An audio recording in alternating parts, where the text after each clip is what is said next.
베드로후서 3장 1절부터 7절에 있는 말씀으로 큐티인 제목은 일깨워야 할 진실한 마음입니다. 베드로전서가 교회의 외부에서 엄습하는 고난과 박해에 어떻게 대항하여 맞서야 할지를 다룬다면 베드로후서는 교회의 내부에서 일어나는 시험을 말합니다. 교회가 세워진 이후로 교회의 안팎에는 성도들의 신앙을 흔드는 위험 요소가 끊이지 않았습니다. 특히 교회 안에서 일어나는 시험은 이단의 교묘한 가르침이었습니다. 그 가르침은 은밀하면서도 파괴적이었죠. 그런 가르침은 성도들의 욕심을 자극하여 재림에 대한 소망과 윤리적인 삶과 친밀한 연합의 관계를 깨뜨렸습니다. 그래서 베드로는 이 편지는 성도들에게 너희 부르심과 택하심을 굳게 하라고 권면하기 위하여 기록했다고 했습니다. 이단들이 거짓 교훈으로 성도들을 정욕에 빠지도록 흔들었기 때문이죠. 베드로는 거짓 선지자들이 성도들을 바라보고 따르게 하려는 것들은 호색함이나 탐심으로 지어낸 말, 육체를 따라 더러운 정욕 가운데서 행하는 것, 그리고 허탄한 자랑의 말과 같은 것들이라고 경고합니다. 온갖 거짓 가르침과 이론으로 이런 일들을 정당화해도 예수님을 진정으로 알게 된 성도는 그런 욕심에 다시는 빠질 수가 없습니다. 욕심으로 그런 가르침에 속아 따른다면 그것은 마치 개가 그 토하였던 것에 돌아가고 돼지가 씻었다가 더러운 구덩이에 도로 눕는 것과 같다는 것이죠. 이렇게 교회 안팎에서 엄습하는 위협과 거짓 가르침, 속임수와 정욕을 자극하는 유혹을 이기기 위해서는 성도의 시선을 언제나 주께서 재림하신다는 약속과 그 약속이 보여주는 새하늘과 새 땅에 고정되어 있어야 합니다. 왜냐하면 거짓 선지자들은 참 선지자들과 주님이 약속하신 재림의 약속이 지켜지지 않았고 앞으로도 지켜지지 않을 것처럼 부정하고 성도들의 정욕과 생각을 끊임없이 자극하고 있기 때문입니다. 하지만 베드로는 예수님의 강림이 그들의 주장하는 것처럼 더딘 것이 아니라고 경고합니다. 그 기다림의 시간은 사람이 인내하고 참는 기간이 아니라 하나님이 오랜 참으심으로 죄인들에게 회개할 기회를 주시는 기간이라고 하죠. 그 기회를 악용하지 말고 거짓 가르침에 시선을 둘 것이 아니라 약속하신 새하늘과 새 땅을 바라봐야 한다고 합니다. 첫째는 기억하게 하려는 편지입니다. 1절입니다. 사랑하는 자들아, 내가 이제 이 둘째 편지를 너희에게 써노니 이 두 편지로 너희의 진실한 마음을 일깨워 생각나게 하여. 베드로는 사랑하는 성도들에게 주님의 가르침을 일깨우리고 두 번째 편지인 베드로 후서를 쓴다고 합니다. 베드로는 이전의 논쟁적인 주제들을 다시 반복하여 가르칩니다. 어떤 사실을 마음속에 스며들게 하기 위해서는 몇 번이고 되풀이하는 수밖에 없습니다. 바울도 빌립보 3장 1절에서 같은 말을 반복하는 것이 자신에게는 수고로움이 되지 않고 오히려 그들에게 유일한 안전한 길이라고 말한 적이 있지 않습니까?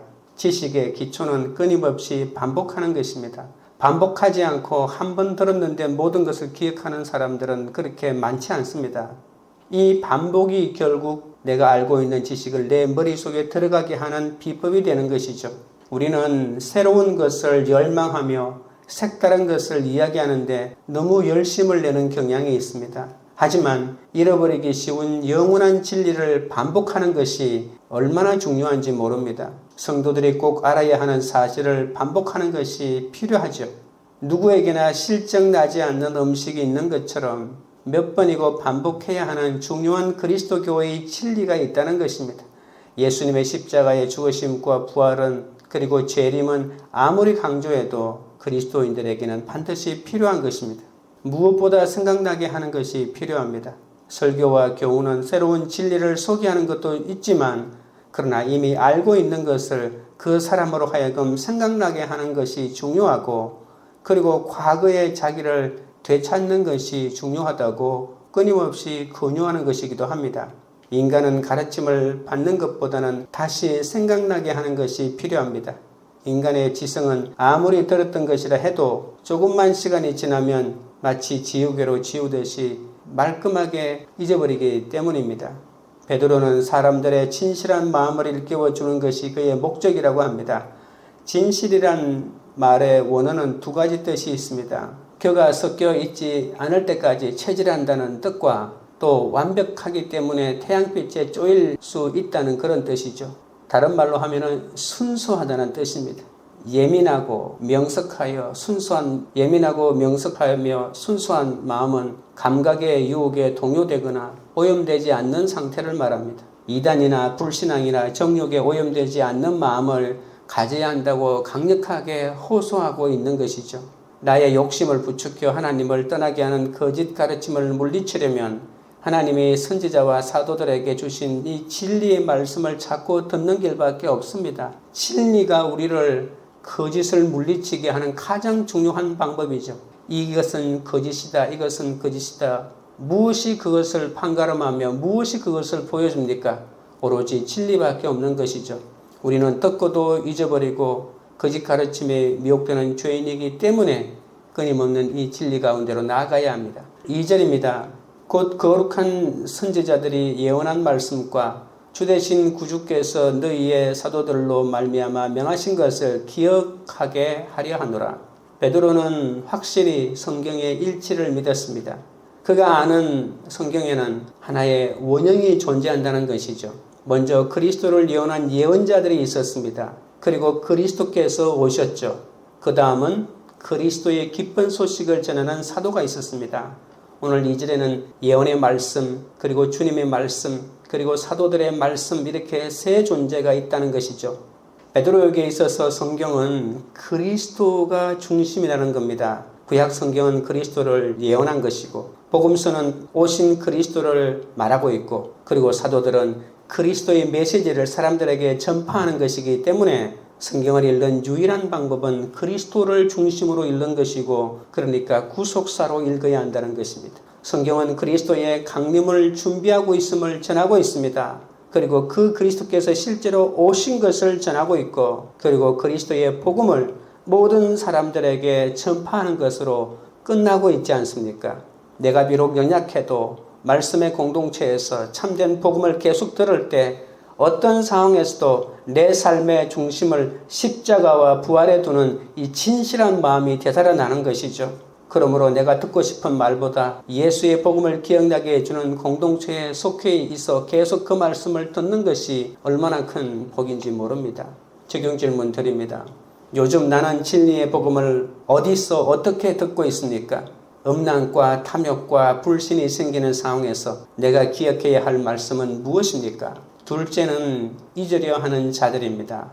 3절입니다. 먼저 이것을 알지니 말세에 조롱하는 자들이 와서 자기의 정욕을 따라 행하며 조롱하여.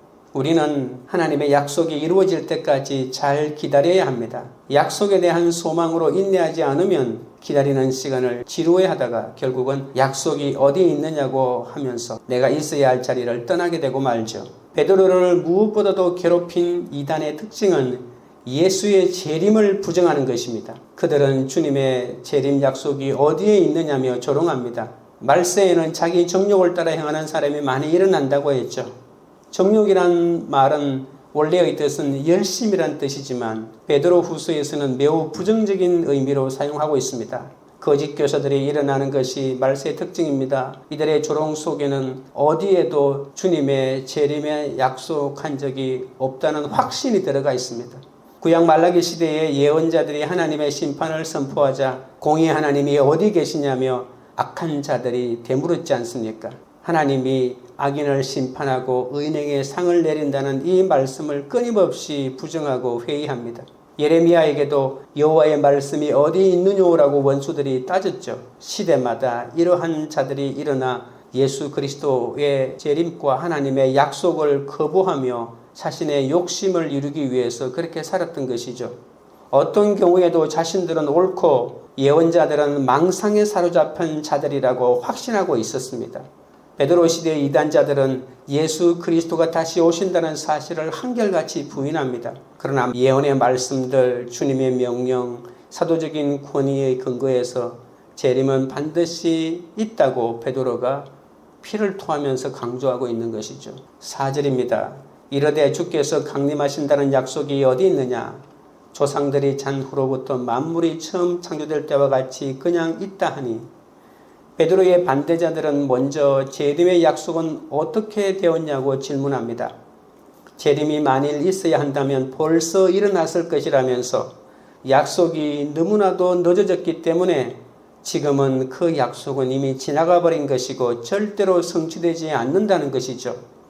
당시 지식인 계층에 이 편만했던 에피쿠로스 철학은 원자와 공간의 영원성을 주장하며 세상의 마지막인 말세나 재림은 없다고 합니다.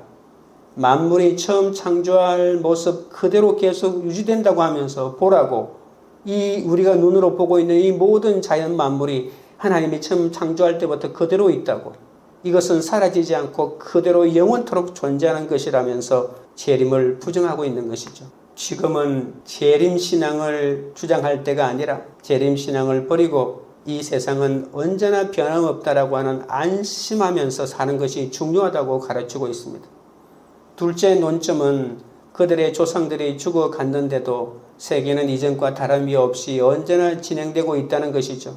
이 세계는 변함없이 영속하는 우주이기 때문에 재림과 같은 대변동은 우주 안에서는 결코 일어나지 않는다고 주장합니다. 그들은 자기 정욕에 따라 하나님과 교회를 떠나는 것임에도 죄를 합리화하려고 하나님의 약속을 믿을 수 없기 때문에 내가 떠난다고 그럴듯한 이론을 내세우면서 약속의 말씀을 끊임없이 조롱하고 있습니다. 5절입니다. 이는 하늘이 옛적부터 있는 것과 땅이 물에서 나와 물로 성립된 것도 하나님의 말씀으로 된 것을 그들이 일부러 잊으려 함이로다. 베드로는 이에 대하여 두 가지로 답을 합니다. 먼저 이 세계는 영속적인 우주가 아니라고 합니다. 일찍이 대홍수 시대에 한번 물로 멸망을 받았다고 하면서 앞으로는 불로 인한 심판으로 멸망이 가까웠다고 대답합니다. 이 우주는 모든 것이 영원히 그냥 있고 고정적인 것이 아닙니다. 그러면서 하나의 근거를 대는데 우주는 일찍 한번 멸망당한 일이 있다는 것입니다. 그리고 이제 다시 멸망당할 과정에 놓였다는 것이죠. 베드로는 예수님의 재림이 사실이라면 왜 그 약속이 지연되고 있느냐라고 하는 질문에 대한 답변을 나중에 8절 9절에서 다시 답합니다. 우리는 인간의 시각이 아닌 하나님과 같은 시각을 보아야 한다는 것이죠. 하나님에게는 하루가 천년 같고 천년이 하루 같다는 겁니다. 하나님은 시간을 부리는 모든 영원한 진리를 가지고 계십니다. 시간에 관하여 우리의 인간적인 관념을 버리지 않으면 하나님의 약속을 절대로 믿을 수가 없습니다. 하나님의 행동은 더딘 것처럼 보이나 절대 지체하지 않는다고 합니다. 지체하시는 것처럼 보이나 그것은 하나님의 긍휼입니다. 하나님은 죄인인 인간들에게 회개와 구원 얻을 기회를 주기 위해서 심판의 손을 잠시 숨기고 계신 것이죠. 하나님은 절대로 인간의 삶을 무관심하거나 지체하는 것이 아닙니다. 회개와 파멸에서 벗어날 기회를 주기 위하여 하나님이 보려고 계신 것이죠. 하나님의 말씀을 듣고도 행하지 않고 그 말씀을 일부러 잊으려 하는 우리 인간의 잘못 때문입니다. 그러나 말씀에 저항하는 교만을 버리고 주께서 내게 들려주시는 말씀에 순종하는 자만이 주님의 약속이 이루어지는 이 영광을 보게 될 것입니다. 적용 질문 드립니다. 주께서 이미 내게 들려주심에도 정욕을 따라 일부러 잊으려고 하는 약속의 말씀은 무엇입니까? 셋째는 그날까지 보존될 세상입니다. 6절입니다. 이로 말미암아 그때의 세상은 물이 넘침으로 멸망하였으되 거짓 선생들은 현재 아무 일이 없다는 사실을 근거로 세상이 처음부터 끝까지 아무 일 없이 안전하리라고 가르칩니다. 베드로는 그러나 세계는 영원히 안정되어 있는 것이 아니며 모든 사물은 영원히 같은 곳에 있는 것이 아니라고 합니다. 오늘 세상이 무사한 것도 하나님의 심판의 날까지 세상을 보존하고 계시기 때문이라는 거죠. 지구가 물에서 나와 물로 형성되었습니다. 창세기에 의하면 태초에 물과 같은 혼돈이 있었는데 하나님의 창조로 우주 만물이 만들어졌죠. 하나님의 신은 수면에 운행하시고 물 가운데 궁창이 있어 물과 물로 나누게 하셨다고 하지 않았습니까? 그러니까 이 물과 같은 혼돈에서 세계는 만들어졌다고 볼 수 있습니다. 그리고 이 물을 통하여 세계가 지금까지도 존재하고 있습니다. 이 땅의 인생은 하늘로부터 내려오는 빛 때문에 지속되는 것 아닙니까? 세계가 물에서 창조되었고 물에 의해서 지속되었지만 그러나 우리가 반드시 알아야 될 것은 물에 의해서 멸망했다는 사실입니다. 홍수는 단순히 죄인들을 정리하는 것뿐만이 아니라 하늘과 땅에 파괴하며 모든 생태계도 파괴하고 말았죠. 베드로는 지금 준엄한 경고의 말씀을 하고 있습니다. 너희는 현재 있는 것처럼 과거에도 있었고 미래에도 있을 것이라고 말합니다. 우주는 안정된 것이며 변화가 없는 것이라는 생각에 희망을 두고 있다. 그러나 너희는 속고 있으며 잘못되어 있다. 왜냐하면 고대 세계는 물로 만들어졌고 물에 의해서 지속되어 왔으나 대홍수에 의해서 멸망당하였기 때문이다. 너희의 희망은 역사상 일어난 실제로 일어났던 사건에 대하여 잘못 생각하고 있다라고 준엄하게 경고한다는 겁니다. 역사를 열린 안목으로 솔직하게 대하는 사람은 그 가운데에서 도덕적인 법의 활동과 인간에 대한 하나님의 태도와 마음을 볼 수 있는 진리를 발견하기도 합니다. 그들은 이 땅에 절대로 심판이 없었다고 말하지만 이미 성경은 대홍수, 노아 홍수 사건을 통해서 한번 심판을 받은 적이 있다고 베드로가 말하는 것이죠. 노아의 때에 아무 일도 없으리라 여기며 자기 뜻대로 살다가 홍수로 멸망한 사람들처럼 심판이 없다고 비웃으며 주의 약속을 무시하는 자들에게는 불의 심판이 임할 것이라고 합니다. 7절입니다. 이제 하늘과 땅은 그 동일한 말씀으로 불사르기 위하여 보호하신 바 되어 경건하지 아니한 사람들의 심판과 멸망의 날까지 보존하여 두신 것이니라. 고대 세계가 물로 멸망받은 것처럼 오늘날의 세계는 이제 물로 멸망당하지 않고 반대로 불로 멸망당할 것이라는 것이 베드로의 확신입니다. 선지자 요엘은 하나님이 피와 불과 연기의 기둥을 보여주실 때를 미리 보지 않았습니까? 이사야는 삼켜버리는 맹렬한 불꽃에 대하여 말하였고 주께서 불과 함께 임하셔서 불과 칼로 모든 혈육을 책망할 것이라고 했습니다. 나훔은 그의 목전에서 언덕이 녹으며 땅이 불타며 하나님의 진노가 불처럼 쏟아져 나온다고 말했습니다. 말라기는 주의 날이 풀무불같이 탈 것이라고 하였습니다. 이 세계는 하나님의 큰 불에 의하여 멸망을 받지만 그러나 그 결과는 말살도 심판받기 이전의 잔인한 상태의 반복도 아닙니다. 그 결과는 새 하늘과 새 땅이 될 것이기 때문에 언제나 이것을 기억해야 합니다. 믿지 않는 사람들에게는 불의 심판이지만 그러나 하나님을 신실하게 믿는 사람에게는 이 땅을 새로운 땅으로 만들기 위하여 불의 심판이 임한 것이라는 거죠. 성경은 이 세상이 파멸되고 난 다음에 하나님의 새로운 창조가 열린다고 합니다. 그것은 바로 이전의 세상과 다른 새 땅과 새 하늘입니다. 예언자들은 한결같이 심판으로 세계가 고통받고 사멸되는 것이 아니라 새로운 세계를 만들어내는 출산의 진통으로 보았던 것이죠. 나의 반복되는 죄에도 불구하고 오늘이 멸망의 날이 되지 않는 것은 오래 참으시는 하나님이 내게 회개할 기회를 주셨다고 하는 이 준엄한 사실을 잊지 마시고 기억하시기 바랍니다. 적용 질문 드립니다. 하나님이 나에게 회개할 기회를 주시려고 내 삶에 보존하여 두신 것은 무엇입니까? 회개는커녕 죄의 상태에 안주하고 있지는 않습니까? 기도드리겠습니다. 하나님 아버지, 내가 비록 연약해도 말씀의 공동체에서 참된 복음을 계속 들으면 어떤 상황에서도 내 삶의 중심을 십자가와 부활에 두는 진실한 마음이 되살아난다고 했습니다. 하지만 그런데도 진리 복음보다는 내가 듣고 싶은 말을 더 기억하는 저를 용서하여 주옵소서.